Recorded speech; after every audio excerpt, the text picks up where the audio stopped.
Hello, everyone. Happy Monday.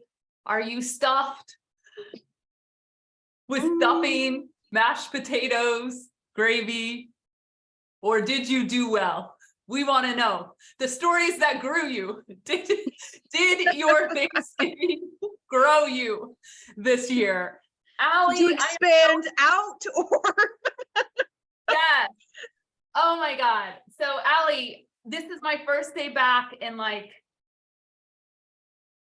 16 days or something. Oh my God. And it's such a pleasure to start my work week with you today. So Allie, tell everyone a little bit about yourself and how this show came to be.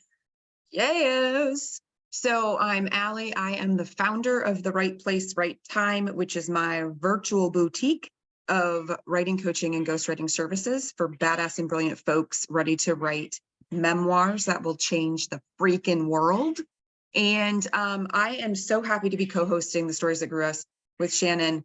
Shannon, do you want to introduce yourself first before I talk about the show? Sure. Yeah. So, hey everyone, I am M. Shannon Hernandez. If you're new to me, you can call me Shannon. I am the founder of Joyful Business Revolution, where we have a mantra: if it ain't joyful, we ain't doing that shit. Mic drop. Yeah, we help coaches and consultants design beautiful marketing and messaging that just helps you grow your business, whatever that means for you. If you want a big business, whatever that means to you, we'll do it. If you want a medium business, that's fine too. But I'm super excited to be here with Allie, and she's going to tell you a little bit about how this show came to be and why there's no title yet. So Shannon and I were together on a Joy Money retreat led by her fabulous self and partner in crime, Amy Hager. And we were sitting around the campfire one night, cracking ourselves up with stories that were being shared around the campfire. And all of a sudden we were like, oh my gosh, we love this. We love laughing. We love sharing stories. And as two people who both have writing in their background and who just love storytelling, we were like, well, this is an easy win.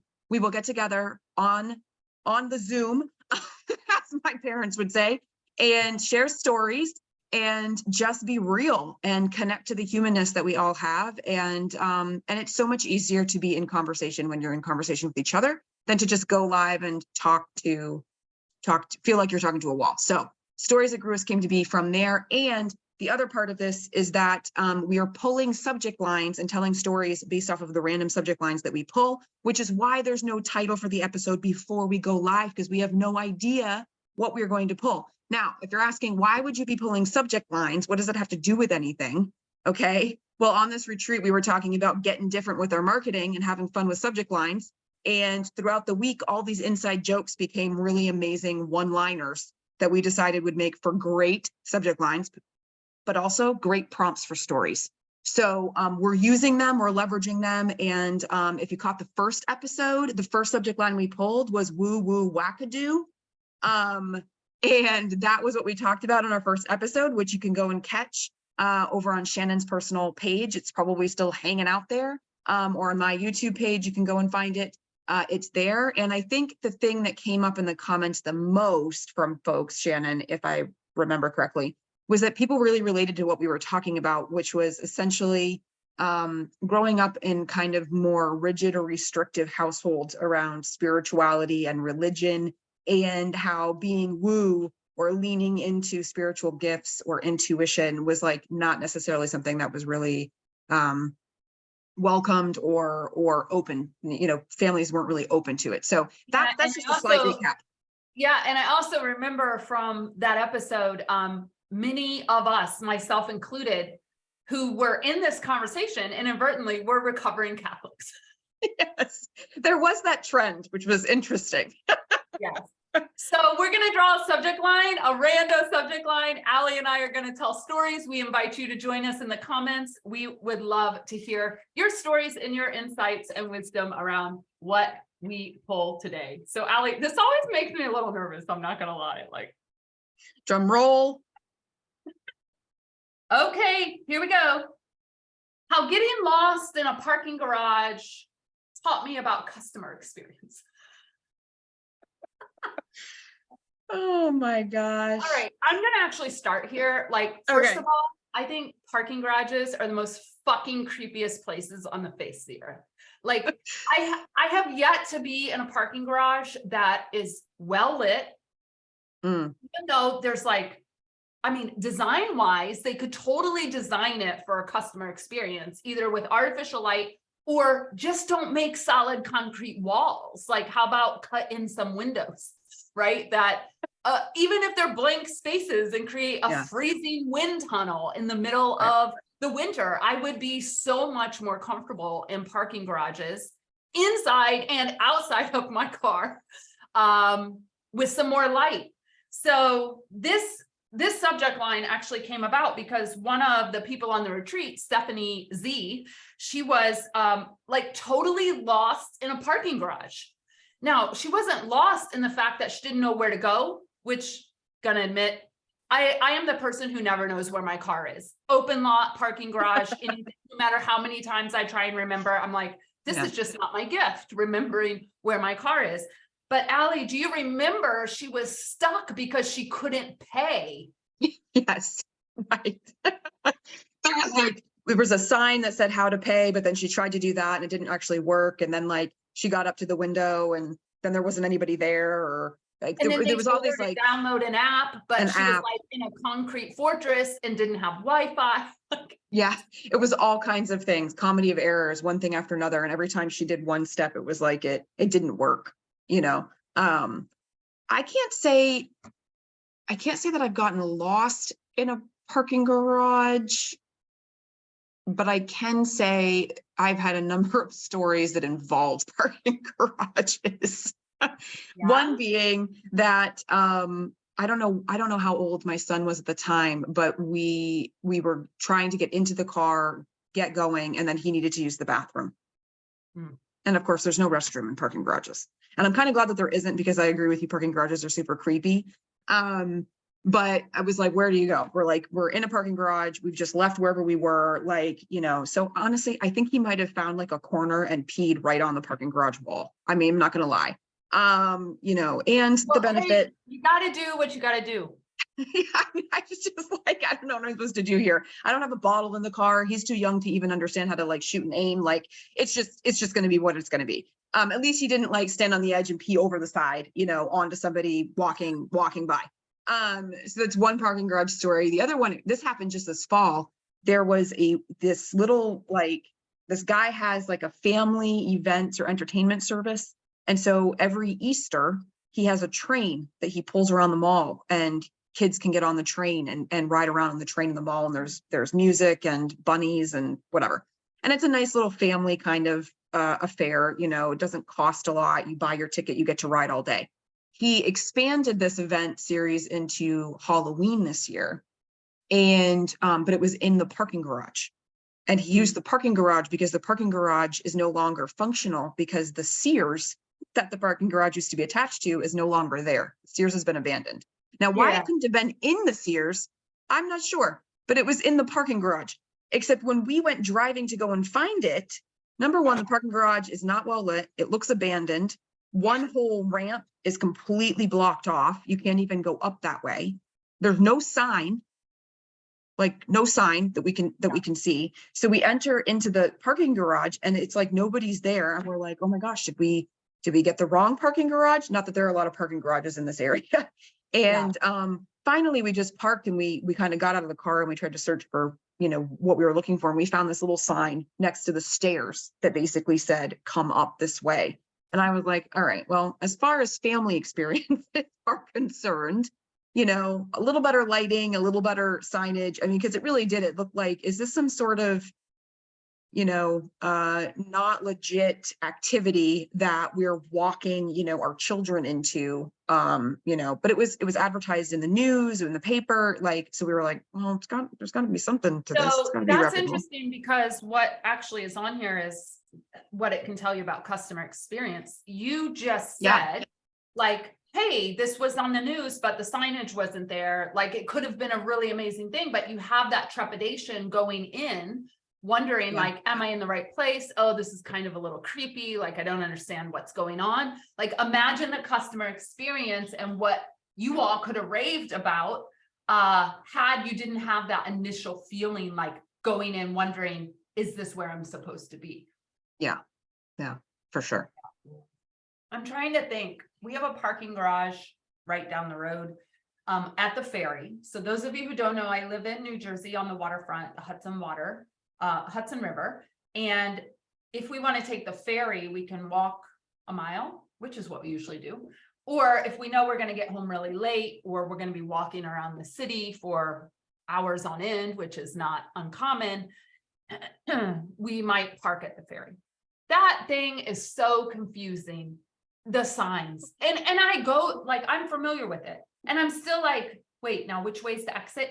Even though it says exit, somehow this exit is going in the wrong direction.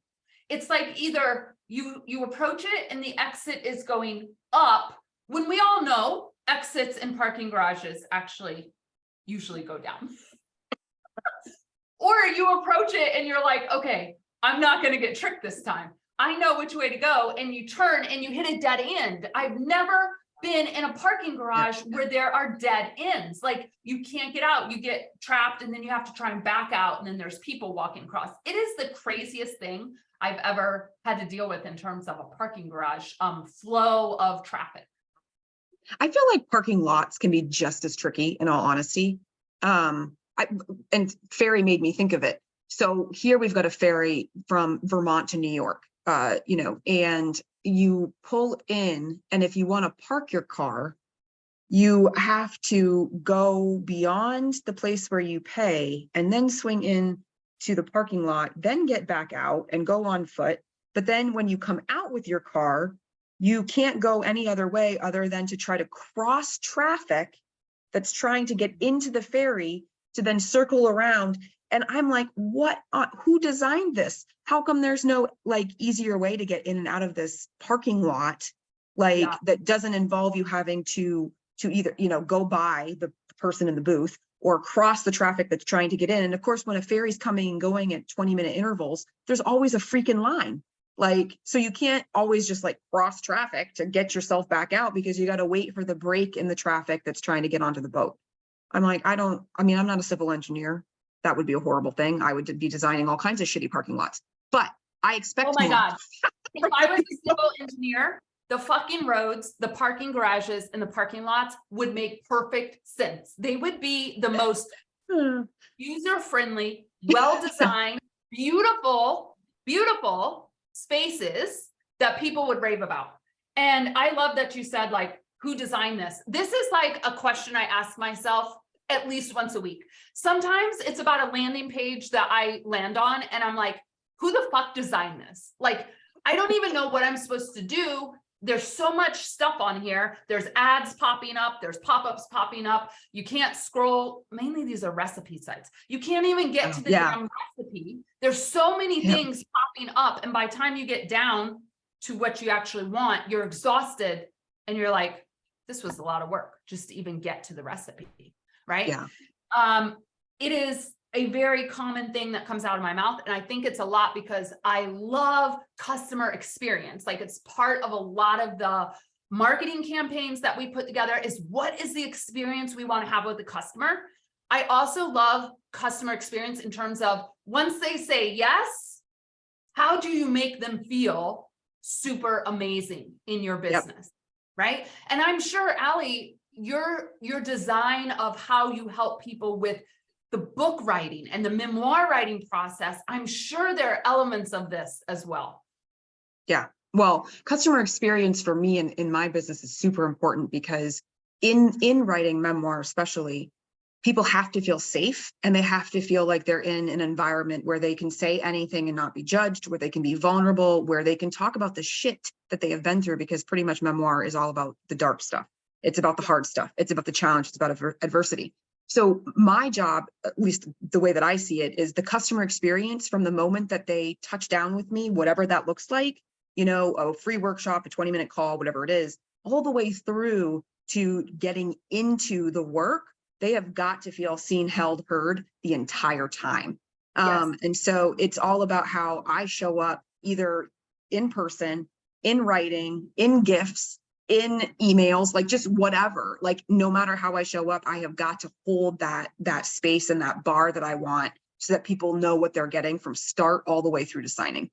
Yeah. And I believe that's true with many of us in the online space. And I know it's certainly true for us here at Joyful Business Revolution, because we all know there are a lot of coaches selling stuff that they have not done themselves, or they've taken people's money and over-promised what they could deliver. They've made bogus outlier marketing results. For those of you that don't know what that is, it's like, hey, I had a client that hit 6 figures in 2 months. Might be true, but it was one client out of the past 1,000. Like, don't do that to your people, right? And so I hear what you're saying. And one of the things that Amy, you introduced her earlier as partner in crime. We're actually using partner in joy here at Joyful Business. Oh, love it. Okay, I'm so Yeah. glad that you explicitly stated that. One of the things that this is like such an important conversation for us and for your company, Allie. It's like, people need to trust us, and how they trust us starts with the messaging, which is what we preach all day long. And probably before that, the energy you come in to the messaging, into the marketing, into the whatever it is, the sales call with. So I love that you said, like, no matter what, I've got to be able to create that container so they can hold, they know I can hold those parts of the memoir that are super hard to write. Yeah. I love how we started this episode with parking garages, and we've made such a fabulous point about user and customer experience. So y'all, you need to show up for stories that grew us, because this is important and powerful shit, even if you think it's completely random at the beginning. Now, that said, we are kind of up against the time that we've allotted for today's episode. So Shannon, what do you have for people? What do you want to call people into and invite people into before we get going today? Yeah, thank you, Allie. So we have a beautiful workshop coming up. We kick off, it's our last workshop of the year. We kick off on next Monday. It's a 4-session workshop called the Confident Coaches Workshop, where we're going to teach you how to simplify your marketing and create messaging that actually gets results for you in your business. And one of the things I really want to highlight about this workshop, as we're kind of closing up registration this week and getting ready for next week, is if you've never worked with a coach or a business strategist or a mentor, I don't care what you call me. All right. If you've never worked with somebody who actually says, let's talk about the one problem your people are having and the one result you can deliver on the one platform with your one offer, that is how we're able to help you get so much traction, because we're not concerned about being in all the places. We're not concerned about all the problems. We've got to get to the hearts and minds of your people early on. And we get there by saying one problem, one result, one offer, and one platform. So I'm inviting you all to join us. It's joyfulbusinessrevolution.com/confidentcoachesws. It's $97, and we're meeting 4 times next week to help you get ahead in your business and get ready for 2023. And it's so worth doing, you all. Like, just do it. It's less than $100. You're probably spending that in Starbucks each month. Like, put the Starbucks on hold, go get your messaging and your marketing figured out for 2023. You won't regret it. It's amazing. And so is just singling out one platform. Can I just say that? When I started working with Shannon and Amy, I ruled out everything else and I doubled down on LinkedIn, and man, have I been way more joyful in doing that. And it's felt way more simple. So go, go, go, go. And Shannon, we're going to be posting the links to our stuff in the comments, right? So Correct. People don't have to be scribbling down the URLs for things. I don't even know mine off the top of my head, to be perfectly honest. So I'll put it into the comments. So I'd like to invite people to this week's free workshop. It's the last free workshop that I'm doing this year. But if you go, you'll have the exclusive invitation to come to something that I'm holding in December that's only being offered to those people who are at this Wednesday's workshop. So this Wednesday, it's Please Pass the Mashed Potatoes, a gratitude workshop for aspiring memoirists. And if you're like, what the hell is she talking about? I'm just quirky as all get out, and I love a good play on words. So we are going to be diving into how to not treat your memoir like an all-you-can-eat buffet, All right, that's the first thing. And the second thing is to find gratitude for your messy moments, because that is what your memoir is made of. And yet memoir is all about reflection and meaning on what those messy moments taught you. So you've got to have grace and gratitude for those moments in order to make a sweet, fulfilling memoir. So that's Wednesday, the 30th at noon EST, and you should be there. Get your butts there. I love it. And I just want to say, I wrote a memoir many years ago, and I can totally attest to what Allie's saying and the work she's doing in the world.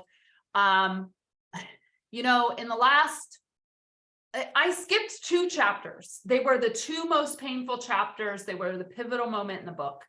And I actually wrote all the stuff in front, and then I wrote all the stuff in back. And then I went and rented a cabin, and I screamed and I cried.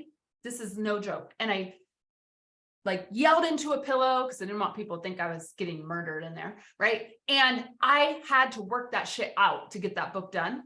And I did have gratitude. I had a lot of healing to do, clearly, but I had gratitude as well. But it was focusing in on the mashed potatoes and not all the other things that made that memoir as successful as it was. So please get to Allie's workshop. If you're thinking about writing a memoir, it's a beautiful community where you're going to meet some great partners in writing and have a beautiful time figuring out what is your next best step from you. Absolutely. So folks, that concludes our second episode of Stories That Grew Us. Shannon, when are we coming back? We're coming back in 2 weeks. Is that our next? You're asking me very hard questions on my first day back. I know. I've got it. Hold on. We're coming back on Must be the 12th. the 12th, Monday, the 12th, for another episodes of Story That Grew Us. We have no idea what we will be talking about because that's the beauty and the fun of this thing. But please, we want to hear from you. So if something about parking garages or customer experience, ignited something inside you while you were listening, we want to hear it in the comments. So please post. You don't have to tie the 2 together. We would love to hear about either of those topics. Yes. Thank you so much, Allie. Thanks for being a beautiful co-host with me. And we are wishing you all a beautiful, beautiful, beautiful, awesome week after Thanksgiving. Have a beautiful, beautiful week back to work. Adios, everyone.